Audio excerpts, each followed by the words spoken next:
So you should have put your name on your weatherproof notebook, and then you can see I have lots of data. So I've listed the date when I start the bags, put them in the window. I have a little drawing here, and then every day I'm taking little notes. The seed coats are wrinkling on all beans.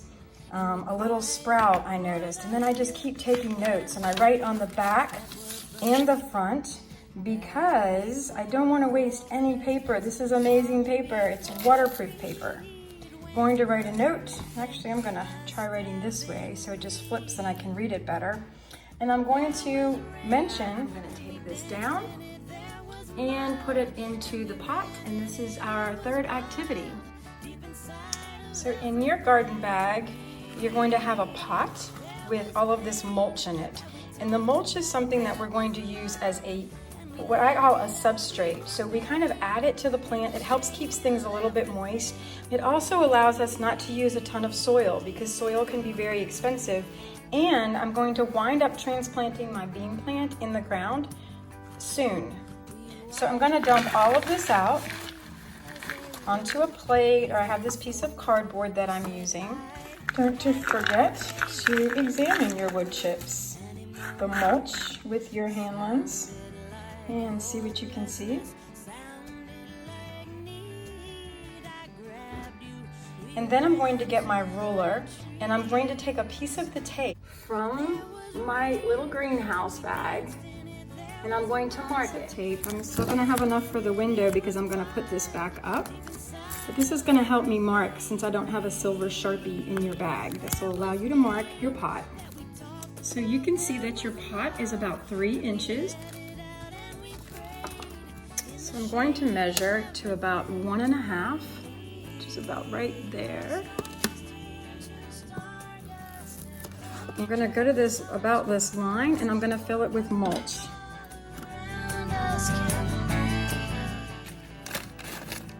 So you can kind of look on the outside and look on the inside. And then I'm going to add some soil. You all got soil in your bag, and it's probably pretty dry by now. So I'm going to add, remember you have 2 pots. So I'm going to add about this much soil. And you want enough for the second pot, so leave about half of it. And you're going to put that right on top. You want to do the same thing with the compost. Get your hand lens out and take a look at it.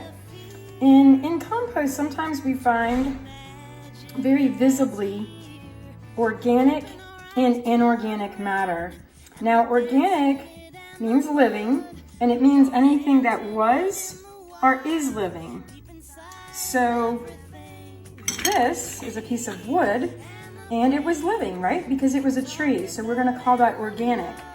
Some of the things that you see in here, like the actual soil, if it's not broken down wood or plants, it could be some sort of minerals. And plants need minerals as well. And that would be something that is inorganic or non-living or was never living. It's fun just to pick through your compost. And then because it's so dry, I'm actually going to wet mine over to the sink and wet it.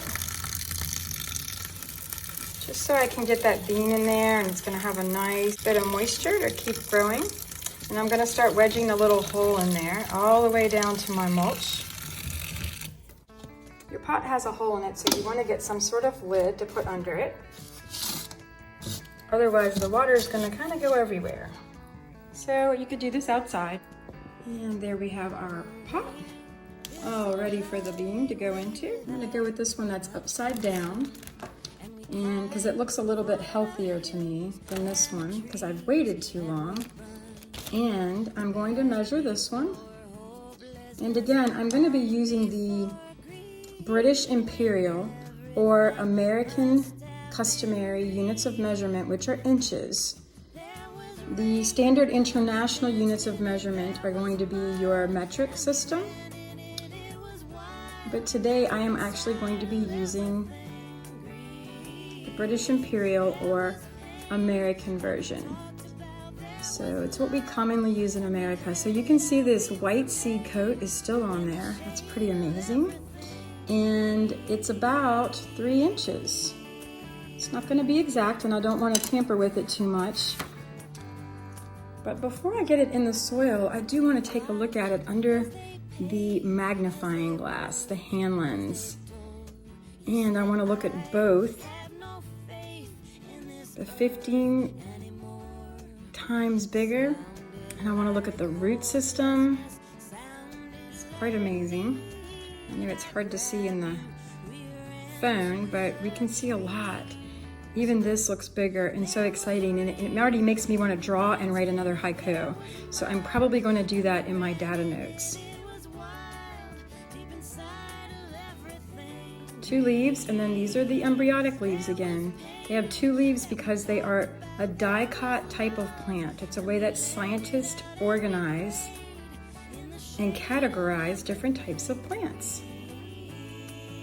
A lot of flowering plants are dicots, and they have these 2 leaves that start out.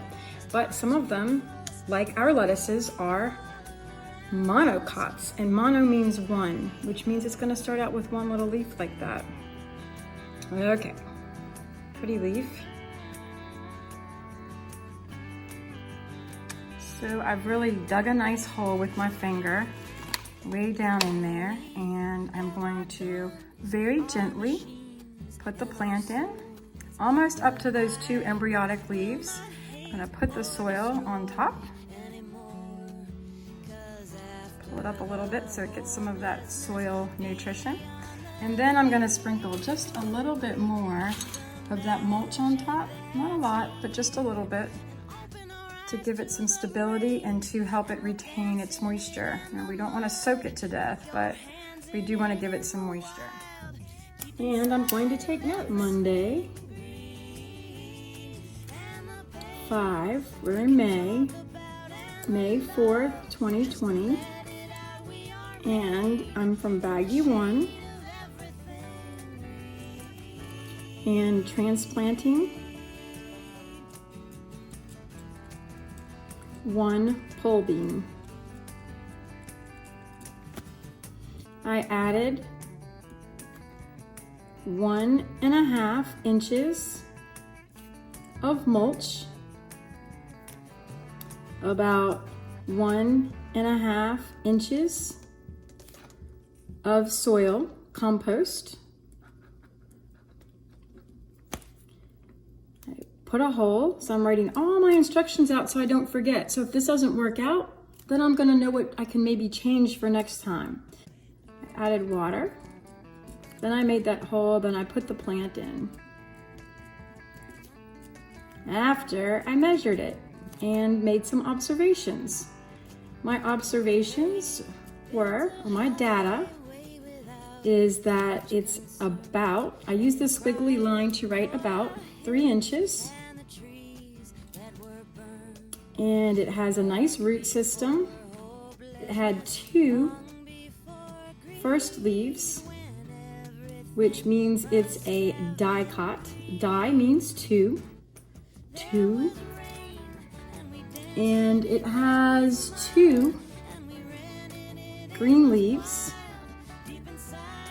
attached to the first leaves. So those first 2 are called cotyledons, C-O-T-Y-L-E-D-O-N.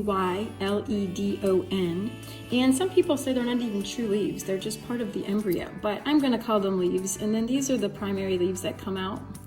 They come out after, and they are really true leaves. And then we had this beautiful little root system, and it was about, all in all, 3 inches. So I'm gonna do a little arrow, so that kind of means it's 3 inches from top to bottom. So that's my little drawing, and I could easily write a haiku or do anything else. I could color this in, lots of options. So some people say that you really don't need those first 2 embryonic leaves, and some gardeners actually cut them off because they want to send more energy up to the plant that's actually forming. So that's completely up to you. I'm gonna leave mine on just because. I don't wanna drown it, but I wanna give it some more water. And then because these plants like full sun, I'm gonna take it outside. I'm gonna put it right here in the sun. And then I'm going to check it every day and water it every day and take notes every day. So it's in a good sunny space. There I am. Hello, scholars. And there's your bean plant. So this is a pole bean, so I'm going to be looking for something that it can climb up.